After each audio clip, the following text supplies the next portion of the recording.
Hey, Heather. Chelsea nodded her head in greeting to the woman. Claire was partially amazed at how Chelsea seemed to know everyone they encountered. Seeing how Chelsea was good with socializing made Claire think about improving her own skills. Though she wasn't terrible with talking with strangers, there were moments during school where she didn't try and reach out to fellow students. "How's the training going?" Chelsea asked Heather. Heather scowled at Chelsea's comment.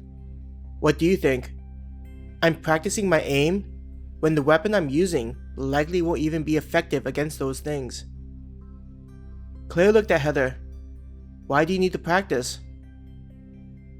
Heather's part of the group that goes outside the fort to check on the status of those things, Chelsea explained. "So that thing you talked to me about?" Claire asked. The woman nodded. "I've already lost a lot of friends to those modified humans." With both hands, she ran them through her hair in frustration. "Anything new?" Chelsea asked the woman. "Just the same stuff. We have no idea what to think about the behavior of the modified humans. Though, we picked up some survivors in the forest if we encounter any." Chelsea raised an eyebrow at the new information. "How many?" As though understanding the question, Heather answered, "It's pretty desolate out there, though it's impossible to see how the cities are affected and what state they're in."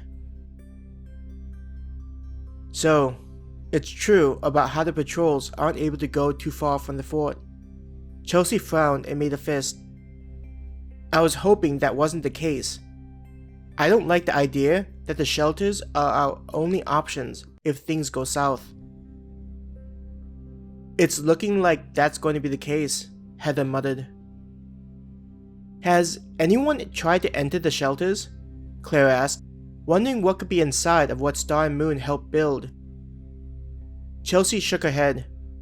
"Not even the military police has the authority to enter the shelters without the higher-ups opening up the doors. I just know where the entrances are located, but not how to get into them."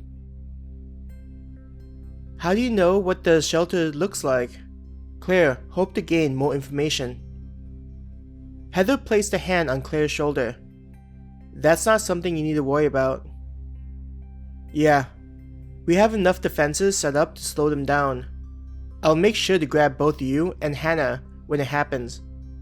All you need to know is that it's close to your house," Chelsea added. "It's not like you'd be able to get in, even if you were to find them, so there's no point in knowing where they are." Heather noticed Claire pressing her lips together in frustration. There was an awkward air around the three after both Chelsea and Heather refused to give Claire the information. "What are you guys talking about?" Hannah's cheerful voice called out to them. Relieved to see a friend, Claire just said, "Just talking about the shelters." "Instead of talking about that, how about we eat something?" Hannah rubbed her stomach, looking a little pale. "I've been training all this time, and my stomach feels like it's complaining that I forgot about it." Raising a hand to her mouth, Claire giggled at her friend, though her own stomach was starting to growl in protest. Thinking about the food that she had picked up from the PX, "Why don't you just come over to my place and we can fix something?" Hannah's face brightened at Claire's suggestion. Claire giggled again at Hannah's expression. "It makes sense that the two of you are getting hungry, considering how long we've been inside here for." Chelsea grinned. "Why don't I escort you two back to Claire's house before I report in with some people?" "I'll join you three, since I'm guessing you're heading to the office?" Heather looked at Chelsea. Chelsea nodded. The four of them began heading towards the entrance.